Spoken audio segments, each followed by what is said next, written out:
So please join me in welcoming Ant. Wired up and ready to go. Thank you, Grant, for that introduction. And just before I do start, I also want to thank Will for his segment before and echo Jill's comments about the work from Zesty Design. I almost got my website built by Zesty, but then the world got sick and I decided not to spend the capital at that point. So, we talked tonight and I will be going back to him later once the world stops being sick. So look, I think I've got the better end of the deal because the rain has stopped and the gutter's not overflowing. Touch wood, we haven't jinxed that. Thank you all for coming out tonight. As Grant said, my name is Anthony McMahon. I'm an independent technology consultant. My company is called the IT Psychiatrist, and I'll talk a little bit about that in a moment. And my focus within the business is not selling solutions and products and getting people buying CRMs or choosing things, but helping them use technology to solve problems. And solving problems, making sure that they don't create bigger problems for their business by buying something they didn't need in the first place or weren't going to use. So my background, for those who have a knowledge of the IT industry, my background is an enterprise architect. For those of you who don't have the knowledge of the IT industry, that just means I get to stand up in meetings and draw shit on whiteboards. Pretty much it. And then hand that on to someone else to actually make it look pretty and deliver a solution for. So my company, the IT Psychiatrist, that started about 2 years ago. I have 20 years of experience in the IT industry, previously at BNZ where I held a number of different roles, but when I went out into business I created the IT Psychiatrist with the goal to work with small business owners and help them shape up their technology. I immediately made two mistakes in doing that. One, I chose a name like psychiatrist, very hard to spell, and a very long email address as well. So it's a very hard one to spell, and the second mistake I made was I tried to build my own website, which is why I was off to talk to Will before lockdown. One thing to note is that regretfully I'm not a mental health professional, so even though the brand is the Psychiatrist, I'm not. This was the third mistake in my life, was not becoming a psychiatrist, because not long after I started the business, I got approached by a recruiter in Australia offering me a locum job in New South Wales on, what was it? It was $2,000 a day, plus travel and expenses and accommodation. You should take it, mate. I was like, yeah. It's like, I know. Like, I'm glad I'm not in I'm glad I'm not in Victoria now, but them's the breaks. But like I said, tonight I want to talk to you about problem solving and more importantly, problem identification. One of the things Will talked about in his segment was around strategy for your website. And what he didn't specifically say, but one of the questions you'll often get when you sit down with anyone who's trying to deliver a solution to you is, what's the problem you're trying to solve? And that's so ingrained in people that often, for many business owners, for many managers, the focus tends to be on a what I call a very low level problem, like they want to save money, or they want to make something easier, or they want to make a change. But ultimately there's actually a higher problem in play that's costing them money, or is making it harder for them, or is causing them to spend too much time doing something they shouldn't be. So what I'm trying to work with business owners on is give them the techniques to solve or identify the problems they need to solve, and then work with them to actually put a strategy in place that's going to show them how that problem will be solved. And the reason why I feel that's valuable is it's not just in the technology industry, but it's in any industry. I was at a webinar the other day with a former colleague who she specialises in designing office spaces. So she's an architect, a real architect, not just one who, like me, who draws things on. So her webinar was talking about transforming offices for open plan working or flexible working or whatever. And she talked about the need to have a problem to solve. You know, you don't just walk in one day and go, we're all going flexible. It's like, what are you trying to solve? Are you trying to shrink your office footprint? Are you trying to reduce costs? Are you trying to make things more efficient? And the problems that you're solving in there, they don't just come back to the technology department, but they head off to the HR department as well. I'm pointing at Jake for this one. Because when it comes to people change, technology change, anything, you are going to be impacting on the people. I'm going to stop for 1 minute and I'm going to ask a question of the audience. And Jordan, you're not allowed to answer this one because you were at my last talk and you know it. But we're all familiar with Blockbuster, the video firm Blockbuster, that spectacularly failed about 10 years ago. Does anyone want to know, want to have a guess as to why they failed, or to give a reason as to why they failed?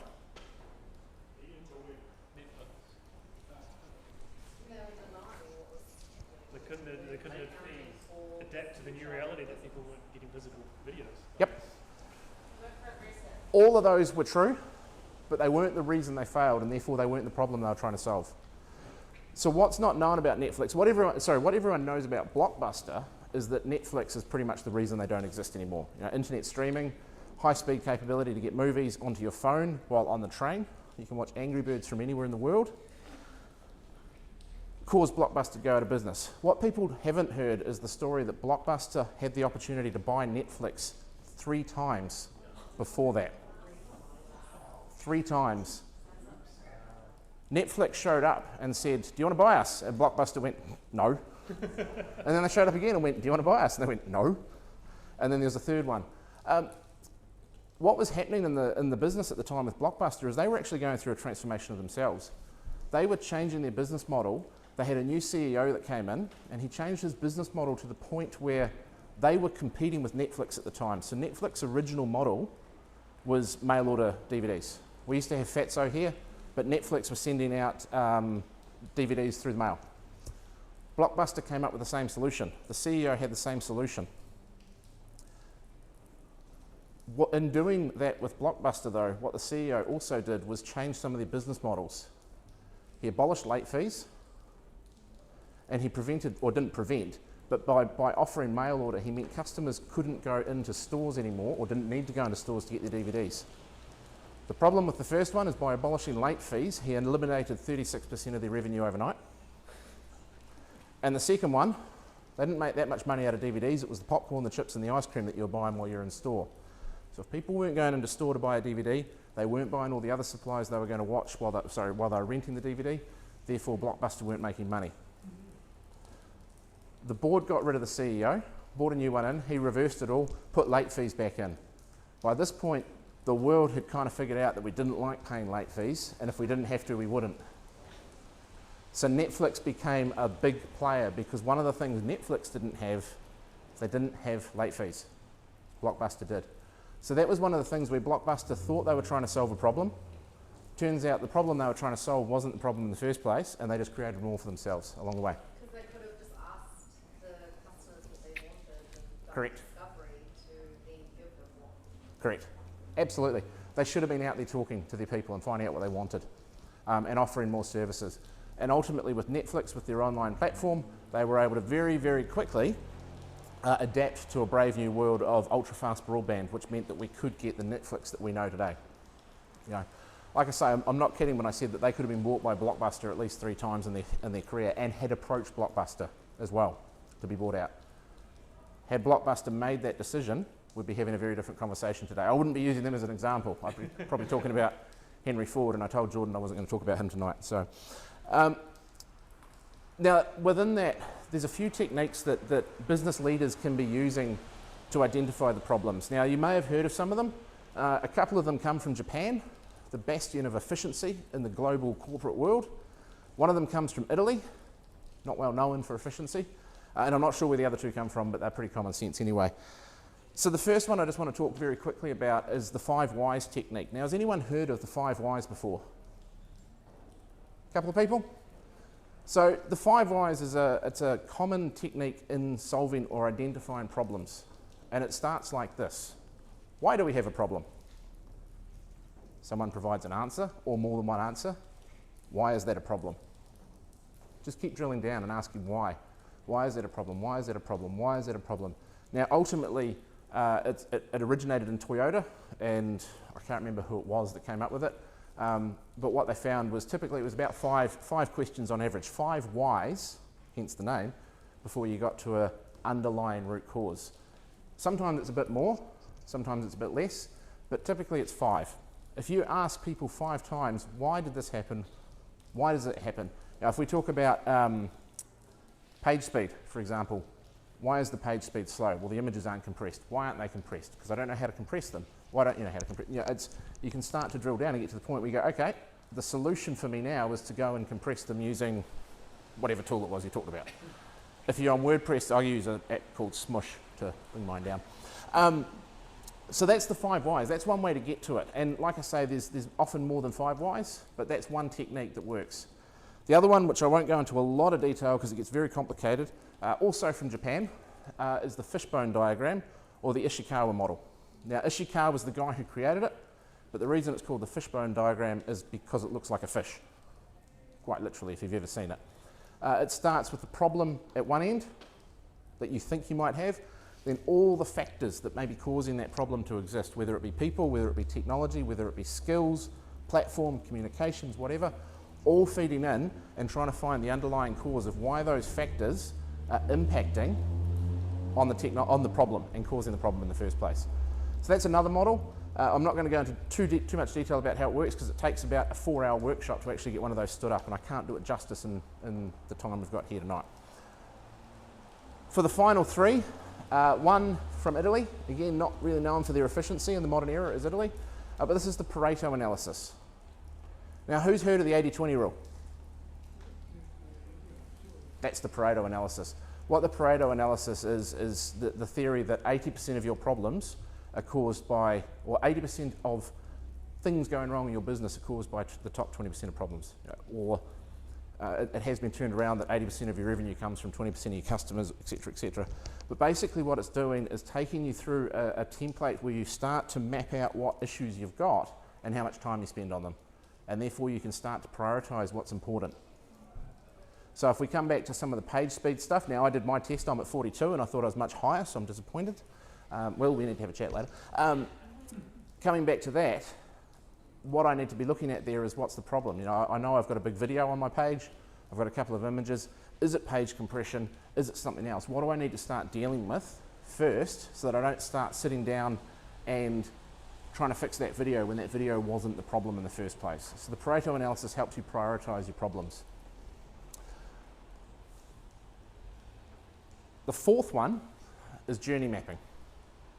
Now, who's heard of journey mapping? A couple of people? Cool. The idea with journey mapping, think of it like driving in a car with Google Maps on.